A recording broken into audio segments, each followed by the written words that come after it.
It's now my distinct privilege to introduce you to someone who perhaps doesn't need an introduction to many of us, who has, shall we say, stayed the path, walked the path, and continues to be a source of inspiration in these days when there are very few like him.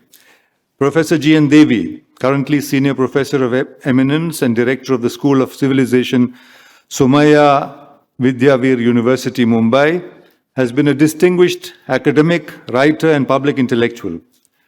Born in a small town in Maharashtra, he studied at Shivaji University in Kolhapur and later at the University of Leeds in England. He began his academic career as Professor of English at the Maharaja Sayaji Rao University of Baroda.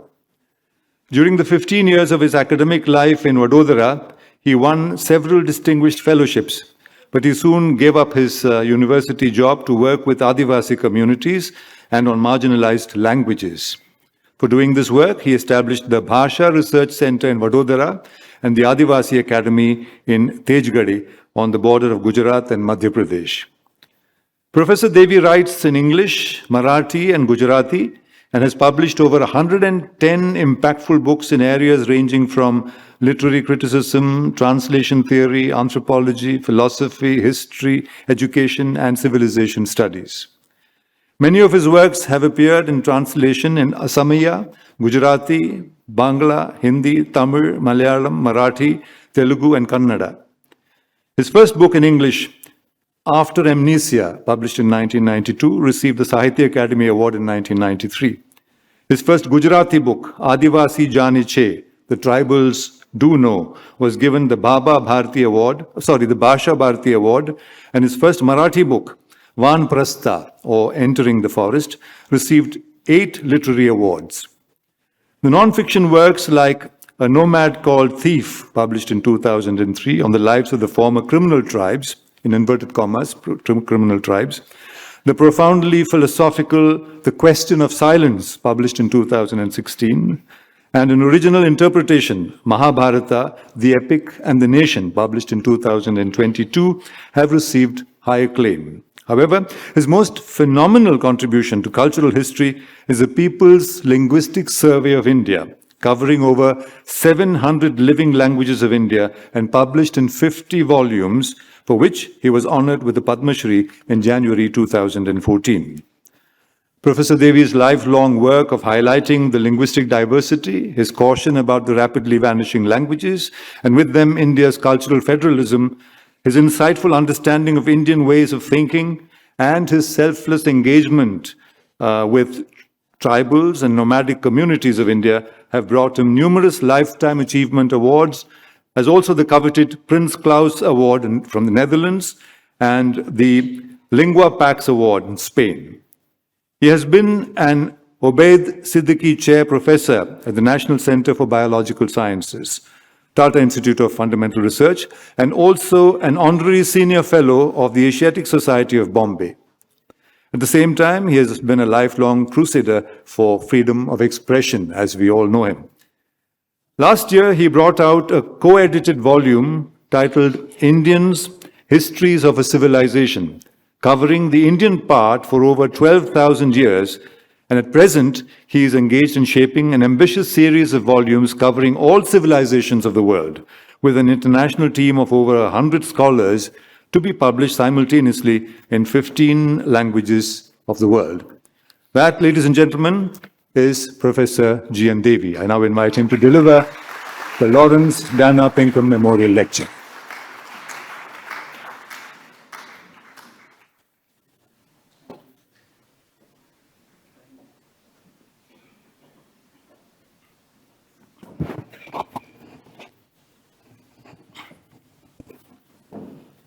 The Lord of everything here, Shashi Kumarji.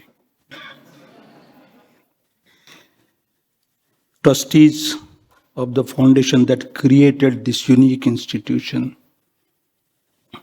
Mr. Murli, I was hoping to see Mr. N. Ram also, but whether it is N. Ram or N. Murli, it's numero, So I feel privileged you are here.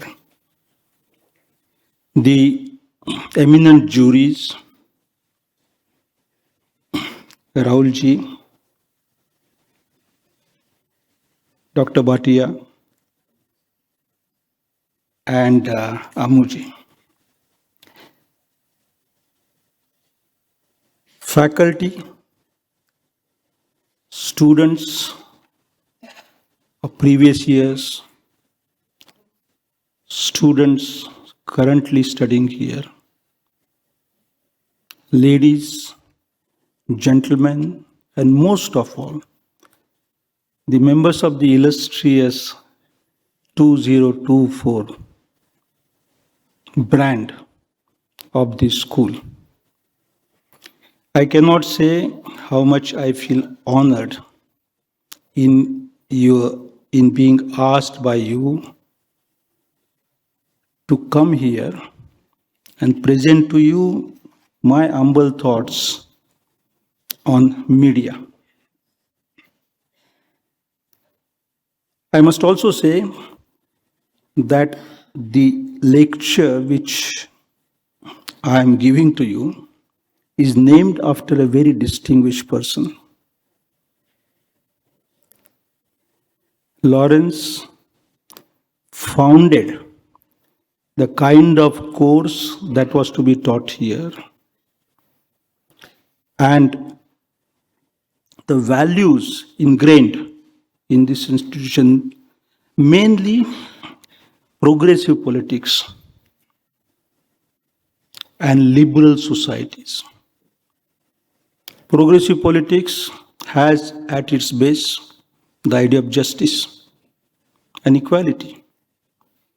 And liberal societies have for their heart, their soul, the idea of freedom. So freedom, justice, equality are the values which form this institution, which form what this institution is. I feel really honored being asked to remember him, Lawrence Pinkham, and to put before you my thoughts on the matter of where media is and perhaps where media will be. I do not know why, titled this lecture, Media in Zero Gravity Field.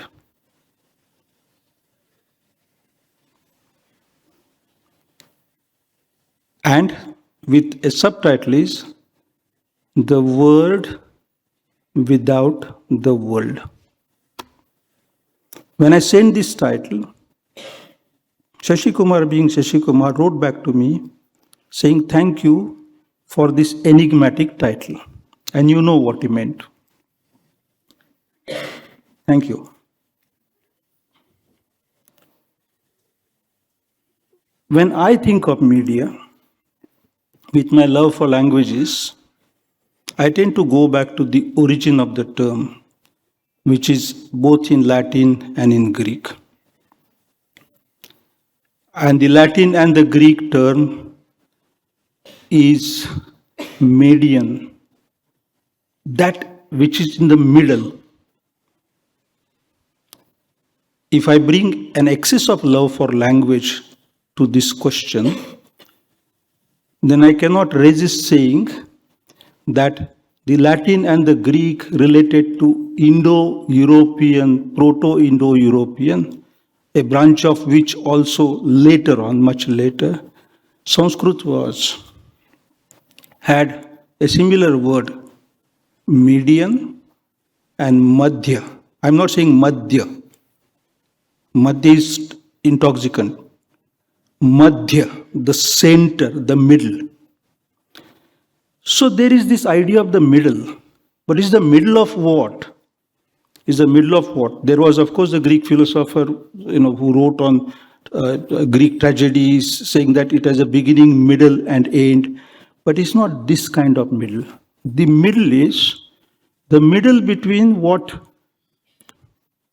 say, a 19th century German philosopher like Immanuel Kant would have said, called the phenomenal world, the world out there,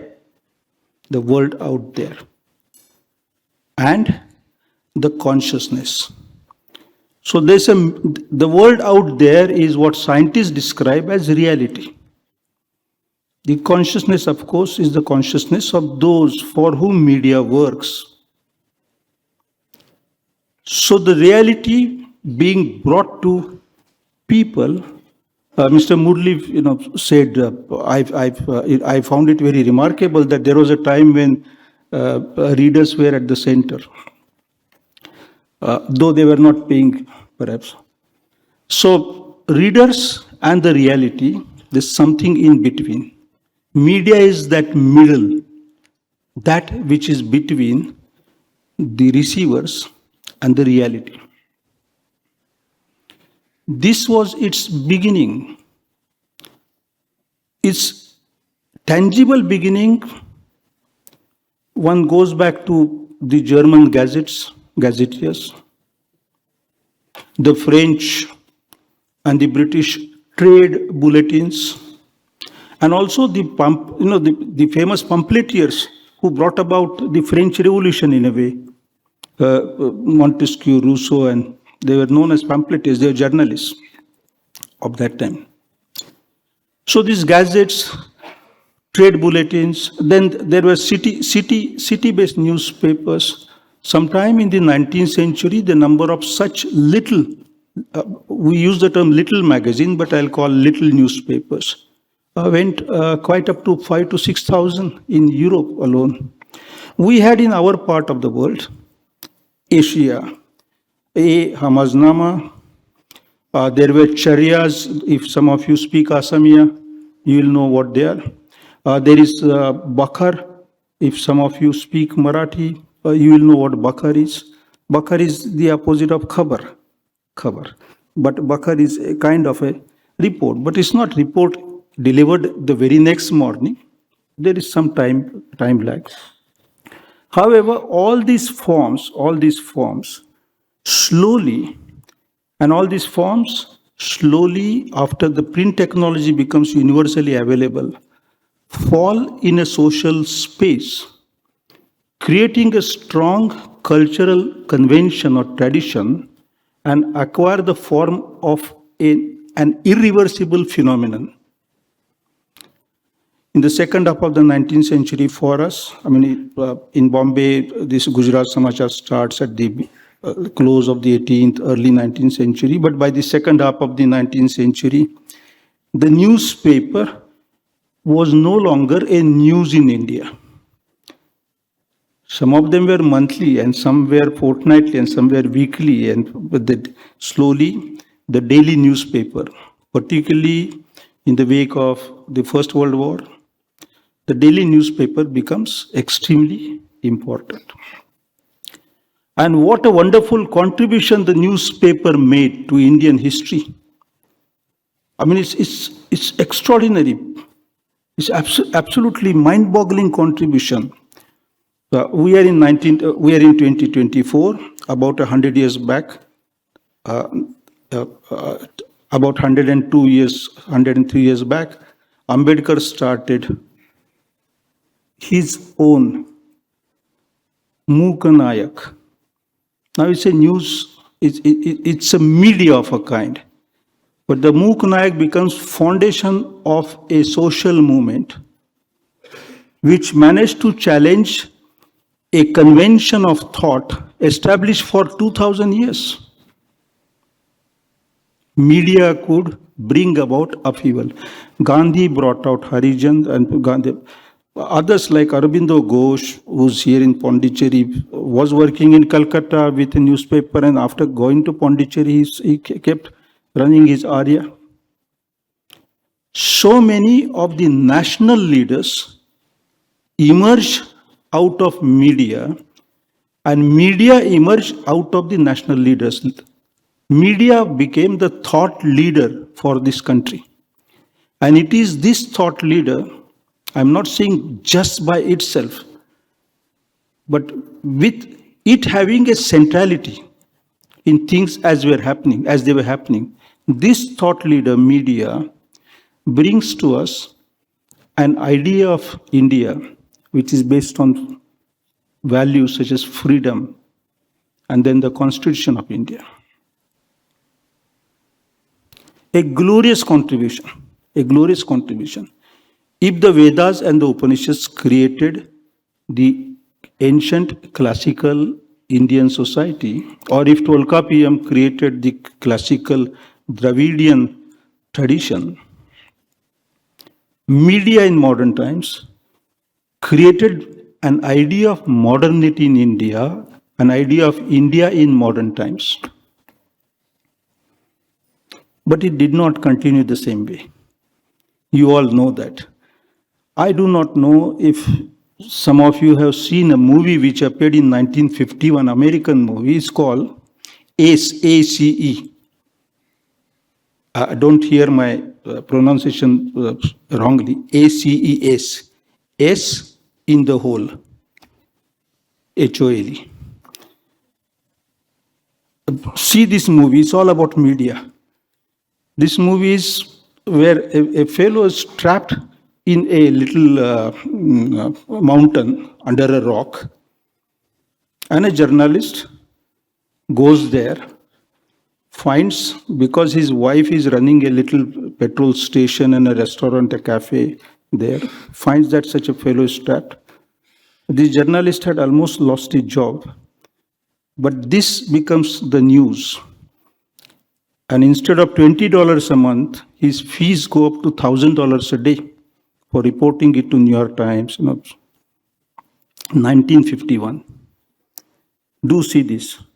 Well, if you cannot see that movie, then do visit the newspapers or TV reports of November 23, when some workers were trapped in a tunnel, and instead of drilling it horizontally, a vertical hole was being drilled, taking much long. It took 17 days. And all those 17 days, what was coming to us in the name of reports was mistakenly called media. I shall not dismiss all that happened post-independence. Media was a very careful, a very powerful, very alert watchdog, and did work as a pillar for democracy, one of the pillars of democracy. But in the last 30 years, things have changed. And it's not just that they change in India, they change in many other countries. The report on freedom of speech was mentioned earlier. If you were to do a little arithmetic, just for pastime, pick up all the countries whose ranks are 150 and after. Take their populations and do the addition of populations, you will find that 620 crores of humans in so many countries do not have the benefit of a free media. Out of 800 crores, 620 crores have their countries listed after 100, beyond 150. And that's a terrible state of affairs. In other words, please do it. This exercise, you'll find it interesting because it says something of central importance for us. In other words, more than 3/4 of humans do not have the blessings of a truly free regime. Close to 3/4 of humanity is now living under totalitarian regimes. India is included. I say it very plainly. Structurally, they may be democracies, republics, unions of states, but substantively, the regimes are not free. Think of the journey of media from the days of Rousseau to the days of, for us, Mahatma Phule and Ambedkar and then Gandhi, where we have come. A dream. Arthur Koestler and a team of others, writers, European writers, went to Russia and wrote that book, The God That Failed. Somehow, most of our gods seem to have failed. I'm not talking of gods as in Ayodhya or Makkah or Banaras or Madurai or please don't, because metaphor is now an outdated thing, and words are taken very literally. What is this? What is this unique historical phase through which we are passing? Why have we come to this pass? If you recall, in 1991, maybe 1992, an American historian wrote a book called The End of History.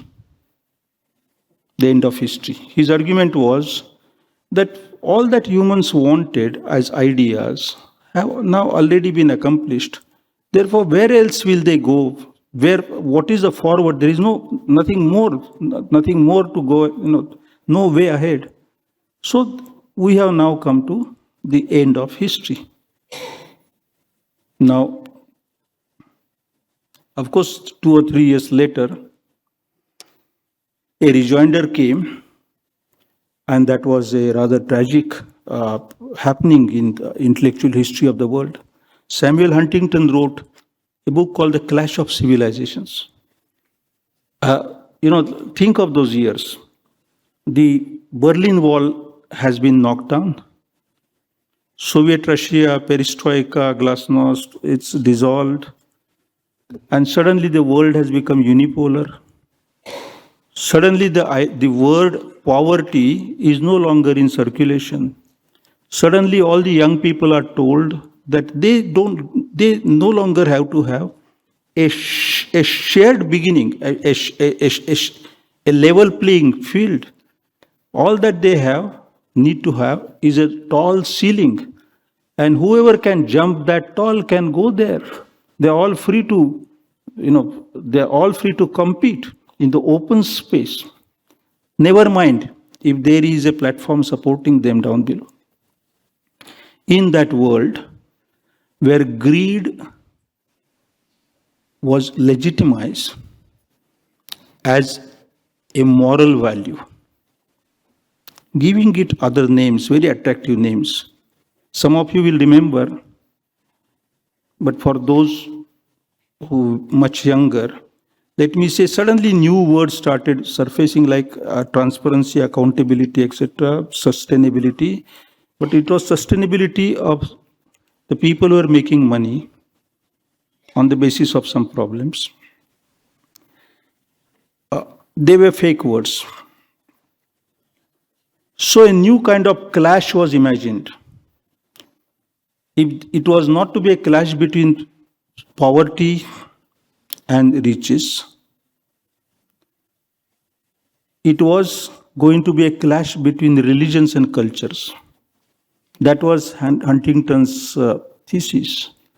And you all know that after 1990s, the world has experienced the rise of militant cultural organizations and wars waged on the basis of populations professing religions. So you had wars in Iran, Iraq, Afghanistan, and so on. Suddenly, people in many parts of the world started thinking that Muslims are born terrorists. I'm saying this sentence with, it is the most unfair thing to say for any religion, for any person, but you visit Indian households today, do a quick survey, and you'll find that this poison has sunk in very deep in the minds of the people. Why was all this happening? There were some larger changes taking place, and I'll go a little faster in describing those changes. 3 types of silence was being imposed on people. The first silence was by autocratic regimes trying to silence the people under those regimes. You name the country, and you find that, except barring very few exceptions, but autocratic regimes became the norm for the world. Suddenly, democracy started looking like lackluster, somewhat disabled kind of term. The second silence that was being imposed was even more terrifying. And that was, in a family, one person no longer talking to another person. Today evening, tonight, when you go home, you will be 3 or 4. Your wife or husband, your children, or your parents, or your brothers or sisters. Watch for 15 minutes, thinking of what I'm saying. 15 minutes. Each one will be looking at the mobile.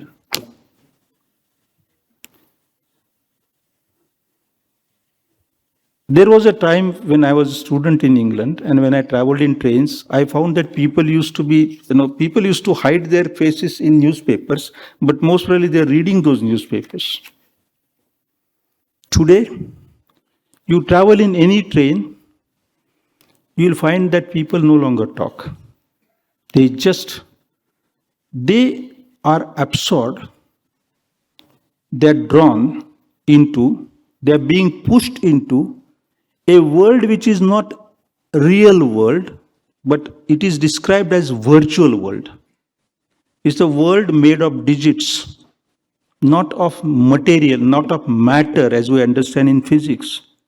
And digits are not non-material. These are digits, they're constructing a new universe, and we're all fast drowning ourselves into that universe in such a way that we no longer speak to the person sitting or standing next to us, or walking in front of us, or walking behind us.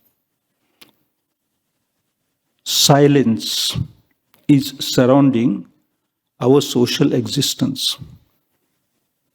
That actually facilitates autocratic regimes' imposition of silence on the citizens indirectly.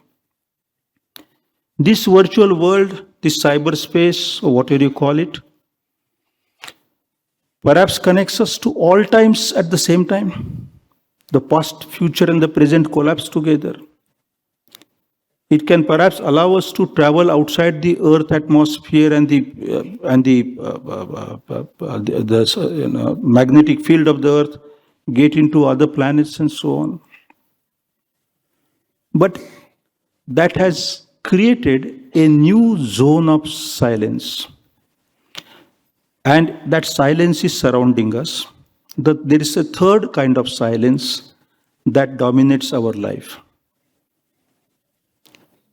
And I find it even more terrifying than the silence or aphasia induced by the cyberspace in human societies. The third kind of silence is, I know as a student of languages, that humans have been speaking language for last 70,000 years at least, and much longer.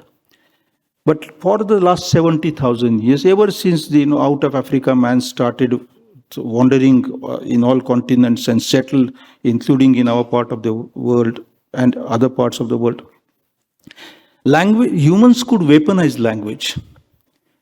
Language was like fire, like flints. Language was a weapon. Humans could weaponize and secure their lives.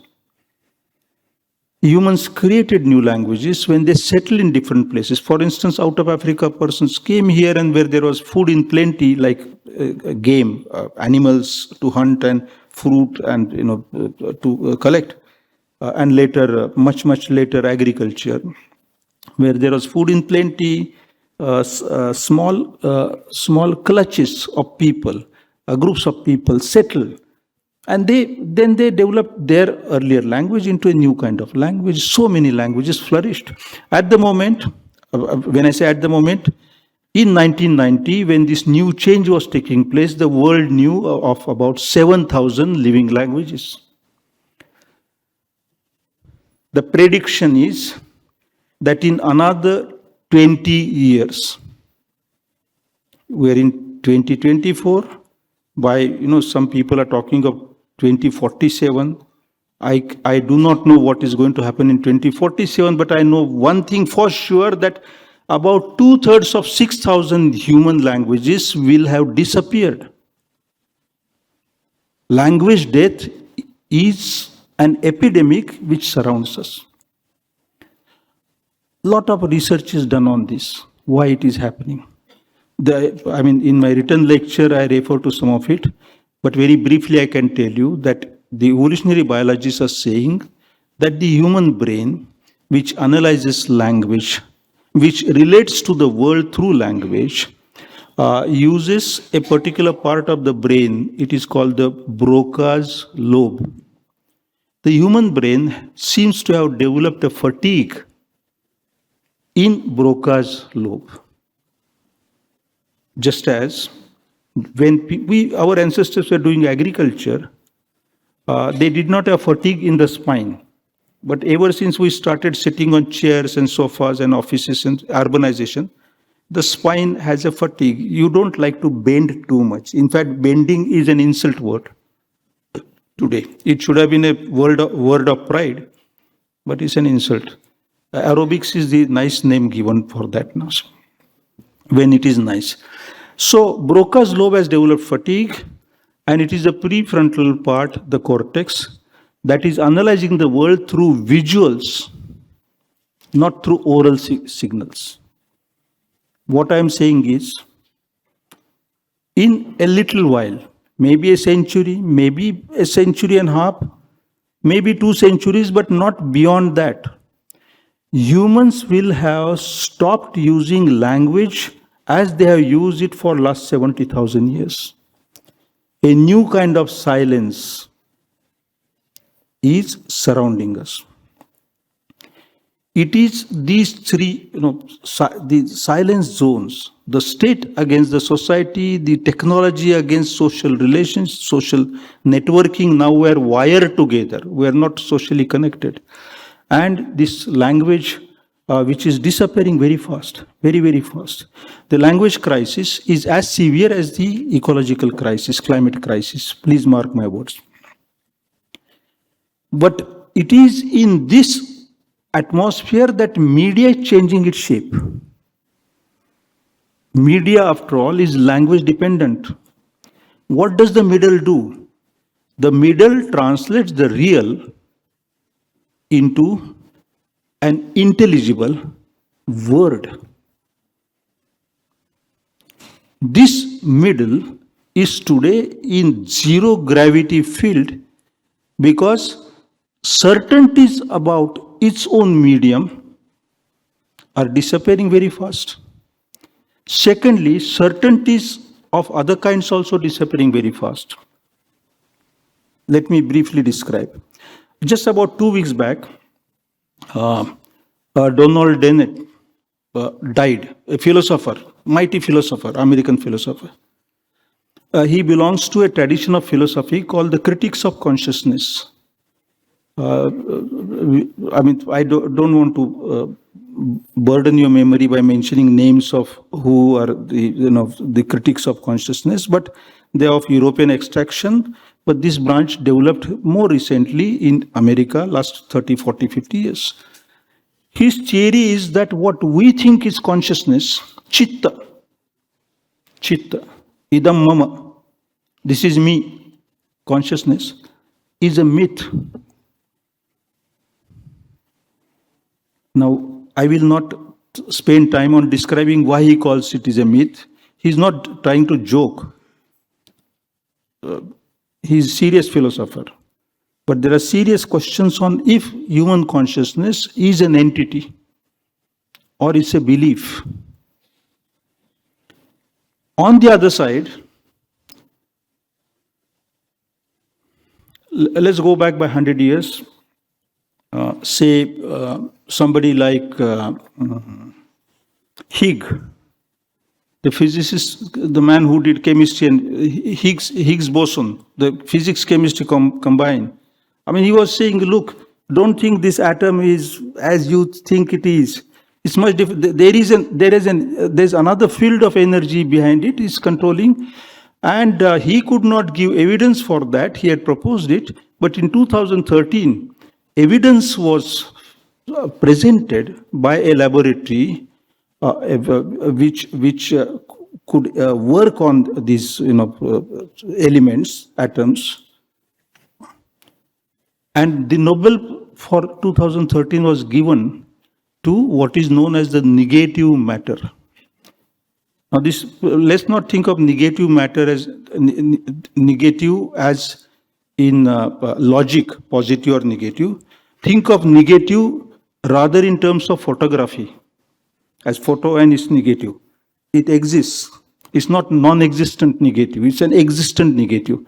Or let me say, those who study literature, have studied literature, John Keats, while giving highest praise to William Shakespeare, had said, Shakespeare is somebody who can remain fixed amidst uncertainties. He has a negative capability.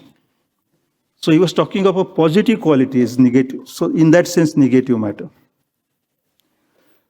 Higgs boson, and then later on the theory of this flexible universe, ever-expanding universe, but not expanding in any regular way, but in a completely unpredictable way, has finally come in our time, close to our time, to mean that what we think the cosmos is may just vanish like that.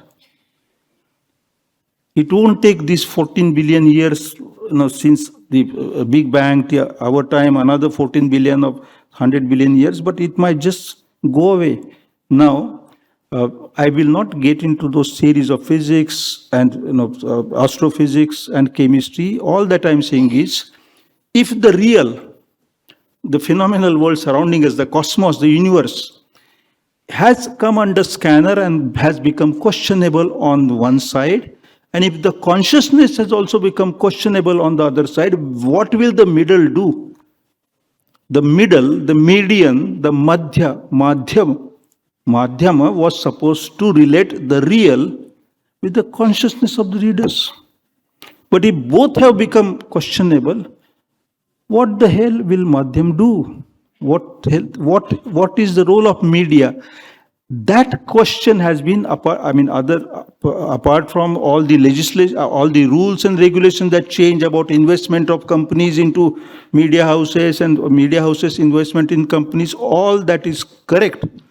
But I'm thinking of a larger problem. In such times of great uncertainties, how shall we keep the values like progressive politics and liberal society alive? The answer is, you want me to stop? Give me 2 minutes, or have I far exceeded the time? And can I take 2-3 minutes more? Yeah. You see,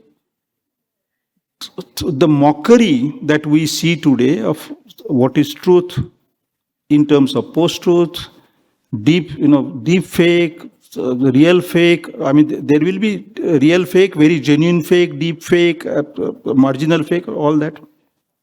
Let's go beyond that.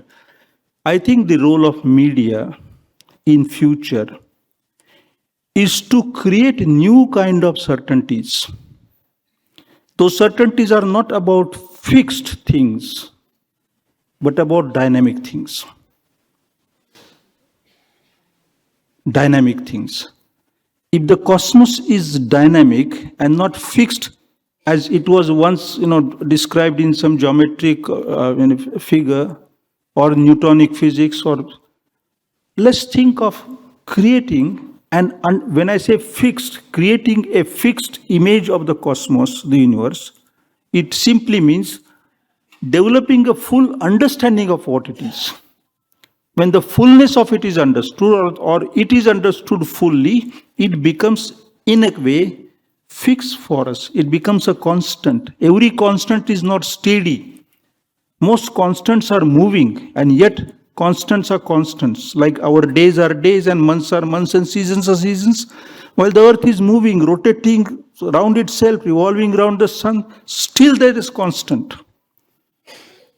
We need journalists who understand dynamics and the essentials of the dynamics to create constants out of extremely fluid, extremely dynamic situations, both reality and the consciousness understanding, and give thereby credibility to both.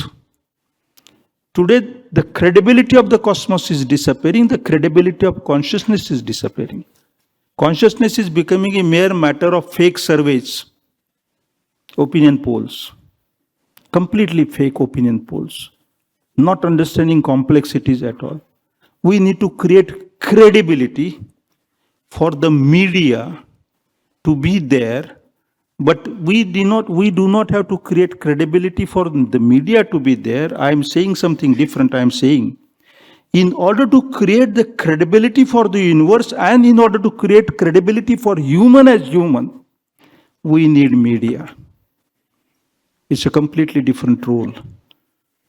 And that role becomes possible only if that role is founded in beliefs, shraddha, in values such as progressive politics and liberal society. Hang on, don't clap. In order to have a liberal society, you need to have a society. And in order to have a progressive politics, you need to have an idea of what progress is. Before us, there are two types of progress charts hanging in the open. One chart says, you heard of this idea of constructing a shell outside the earth for trapping all energy. You heard of this? No. A mathematician proposed that if we can create a shell surrounding the earth 10,000 kilometers above the surface of the earth, and somebody has heard? No. And if we can, with a remote, open it and shut it and trap all the sun's energy, we will have 1 trillion times more units for use of every individual energy in such a way that you can have your evening coffee in Chennai, have your dinner on Jupiter, and then return to the earth for your night sleep. Free. Some people believe that this is possible. Some people believe that anti-aging medicine is possible. Recently, Venki, the Nobel Prize winning chemist, was in Bangalore, and he said, please don't go after this. It's a complete illusion. Don't follow this. But people believe that humans can become immortal, deathless, and life can become completely laborless, to the extent that babies need not be given birth by those who have been giving birth to babies. No labor of any kind. This is one idea of development. The other idea, which is before us, a future, prospectus of the future, hanging loosely before us, is that we will use all the resources of this earth, overuse them, to the extent that we leave this earth as a charred planet. And with us, Homo sapien as it is, having reduced all competition, having removed all other animals like humans, hominins, in the past. I mean, we finish Neanderthal, we finish Homo erectus, we finish all our cousins. Now we are trying to finish ourselves, but we'll also finish all other species, life species.